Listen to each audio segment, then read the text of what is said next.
안녕하세요. 돌쇠 뉴스 시작합니다. 18일 GG통신에 올라온 기사인데요.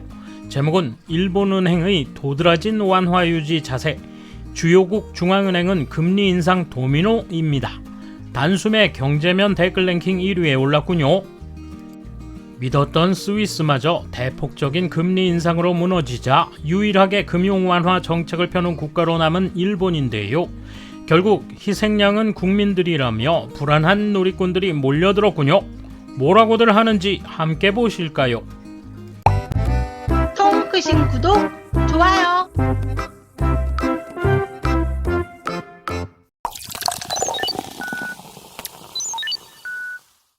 세계적인 인플레이션을 억제하기 위해 미국, 유럽의 주요 중앙은행들이 잇따라 금융 긴축에 나서고 있다.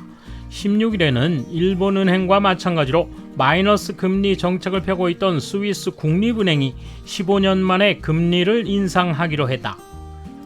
주요 중앙은행들이 금리 인상 도미노의 양상을 보이는 가운데 일본은행의 금융 완화 스탠스가 도드라져 보인다. 6월 들어 유럽 중앙은행 즉 ECB는 11년 만의 금리 인상을 단행할 방침을 밝힌 데 이어 미 연방 준비제도 이사회 즉 FRB는 통상의 3배인 0.75%의 금리 인상을 결정했다. 스위스 중앙은행도 16일 기준금리를 0.5%포인트 인상해 마이너스 0.25%로 예상 밖의 큰 폭으로 금리를 올리기로 했다. 16일에는 영국 잉글랜드 은행도 지난해 12월 이래로 5회 연속 금리를 올리기로 결정했다. 각국 중앙은행이 눈덩이처럼 금리 인상을 단행하면서 경기 둔화 우려가 부상, 세계 각국 증시가 일제히 폭락하는 등 동요도 확산되고 있다. 스위스 중앙은행이 금리를 인상하는 바람에 국제금융시장에 영향력을 가지는 주요국의 중앙은행 중 금융 완화 자세를 무너뜨리지 않는 곳은 일본은행뿐이다. 각국 중앙은행과의 금융정책 방향성 차이를 배경으로 한 금리차 확대에 의해 앞으로도 엔화의 독보적 약세가 이어질 가능성은 높다.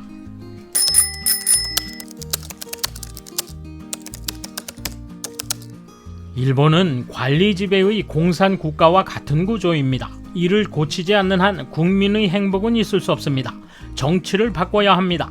관리가 지배하는 국가를 바꾸는 방법은 총리의 권한으로 각 부처의 사무차관 인사를 할 수 있도록 하는 것입니다. 미국도 그렇게 하고 있습니다. 대통령이 바뀌면 관리들도 똑같이 바뀌고 새 정치를 할 수 있게 돼 있습니다. 그런데 일본에서는 관리가 계속 자리를 지키고 거만하게 앉아 있는 것입니다. 권력의 집중이 계속되면 아무래도 부패하기 마련입니다. 빨리 이걸 바꿀 수 있는 정치를 만들어야 합니다. 정치를 바꾸려면 우선 정치에 긴장감을 갖게 해야 합니다. 다음으로 국민의 뜻을 반영할 수 있는 정치인을 뽑는 것입니다. 현상 유지는 이제 그만둡시다. 한 발 내딛는 게 없으니까요. 아무리 금융 완화를 해도 가계 수입을 늘려 구매력을 높이지 않으면 의미가 없다는 게 실증됐다. 법인 감세로 기업의 체력을 높여 월급을 올리겠다는 사고방식은 실패라는 것이다. 순서가 틀렸다. 법인세를 올려서라도 소비세를 깎아 가계의 가처분 소득을 늘림으로써 구매력을 높이고 결과적으로 기업이 살아날 수 있도록 해야 한다. 일본은행의 스탠스라기보다 재무성의 재정정책이 잘못됐다. 왜냐하면 경제 성장을 하면 금리를 올릴 수 있으니까. 일본은행이 잘못한 것이 있다면 그런 주장을 펴지 않고 그저 아무 일 없다는 듯 완화하고 있다는 것이다. 업종에 따라 상황이 다르겠지만 40년 가까운 회사 생활 중에 매우 심각한 상황을 맞고 있습니다. 엔화 약세도 한 요인입니다. 원자재나 에너지비의 급등에 의해 매출은 전년 실적을 넘었지만 이익은 80% 감소한 상황입니다. 한번 가격을 올려 부담을 넘겼지만 다시 인상해야 합니다. 제조업체는 마찬가지라고 생각하기 때문에 이번 가을 이후의 가격 인상 러쉬는 엄청날 거라고 상상할 수 있습니다. 영업은 가격 인상 교섭으로 피폐해지고 있고 고용 연장을 한 사람으로서 과거의 좋은 시절을 누린 걸 감사하고 있습니다. 다르게 말하면 미국, 유럽은 코로나19 상황에도 그동안 꾸준히 경제 성장을 이어가고 임금도 상승하고 있는 가운데 일본만 경제성장도 임금도 오르지 않았음을 나타낸다. 이유는 간단하다. 일본의 구조적 문제라고 할 수 있는 디플레이션 갭이 원인이다. 매출 감소를 두려워하는 사업자가 가격 현실화를 충분히 하지 않고 있다는 것이다.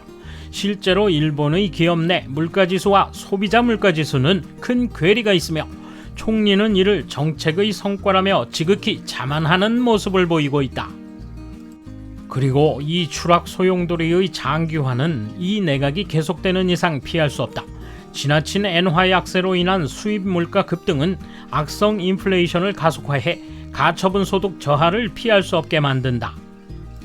이로 인해 한층 더 가계나 개인의 소비가 줄어 가격을 올릴 수 없는 사업자는 그만큼을 인건비 등을 삭감하여 대응하는 악순환에 빠져 있다. 세상은 기시다 인플레이션이라는 야유를 퍼붓고 있지만 이는 인플레이션이 아니라 스태그플레이션이다.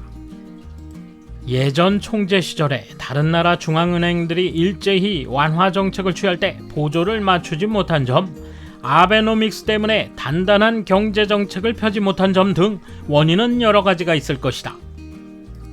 이제 일본 앞에는 상상 이상의 어려운 상황이 기다리고 있을 것이다. 지금부터 다시 세운다고 하더라도 일본은 국민의 연령층 구성부터 절망적이기 때문에 젊고 능력 있는 사람은 개개인이 살아남을 수 있도록 노력하는 게 좋을 것이다. 일본의 많은 경영자들은 착각하고 있는 것 같다. 수익을 올리기 위해 비용 삭감을 실현하려 하고 있다. 그게 일본인들의 기질일지도 모른다. 이래서는 급여가 오르지 않는다. 내부 유보만으로 만족하고 있다. 기업의 건전한 성장 전략은 설비 투자와 급여 인상으로 매출 상승을 일으키는 것이다. 세금 회피, 종업원 환원, 주주 환원, 설비 투자를 합리적으로 하지 않으면 한정적으로 내부 유보에 과세해도 되는 것은 아닌지. 엔화 약세로 국민 생활이 어려워지고 있다. 같은 댓글들이 많지만 월급이 오르지 않는 게 가장 큰 원인이라고 생각한다. 지금까지 국민들은 가격 인상에 너무 비판적이었다. 엔화 강세 때도 가격 인상을 불허하고 엔화 약세 때 생활이 어렵다며 가격 인상을 불허한 것이다. 그 결과 월급도 오르지 않는다. 이래서는 언제까지나 디플레이션인 채로 남을 것이다. 지금까지 일본의 화폐 구조는 비정상이었다. 엔화 약세로 국민 생활이 피폐해진다는 것을 말하지만 소비에 관한 생활 부분에만 주목할 것이 아니라 국민의 월급에 대해서도 주목해줄 필요가 있다. 아베는 아베노믹스 비판의 원 대상이 됐음에도 다음 일본은행 총재 인사에도 개입하고 있다. 당연히 구로다 노선을 지속할 인사를 찾고 있다. 재정 파이낸스의 걸림돌은 당연히 국민에게 부담이 돌아간다. 이는 증세 형태가 아니라 엔화 약세에 따른 높은 물가로서 중저소득층에 대한 간접적인 부담을 강요한다. 더욱이 정부는 말로만 대응하는 척할 수 있기 때문에 정책의 실정이 부각되지 않는다. 본래 금융 완화는 경제정책과 세트로 작용하고 정책 효과가 나기 전까지의 임시 조치일 텐데 정책 효과가 나지 않으니 국민의 실질 소득은 오래도록 늘지 않고 늘 쓰는 상용약이 되었다. 기시다의 신자본주의도 자산소득 배증 등 구호만 외칠 뿐 내용이 불분명하고 아베노믹스의 검증조차 제대로 이루어지지 않아 사이클이 돌아가지 않고 있다. 이 악순환은 당분간 끝나지 않을 것이다. 돌쇠 한마디. 전 세계 경제 상황이 심상치 않게 돌아가고 있는데요. 우리가 위기에 강한 사람들임을 다시 한번 입증하는 계기가 되길 바랍니다. 감사합니다. 돌쇠 물러갑니다. 이번 소식은 여기까지입니다. 시청해주셔서 감사합니다. 돌쇠처럼 우직하게, 만인처럼 화끈하게.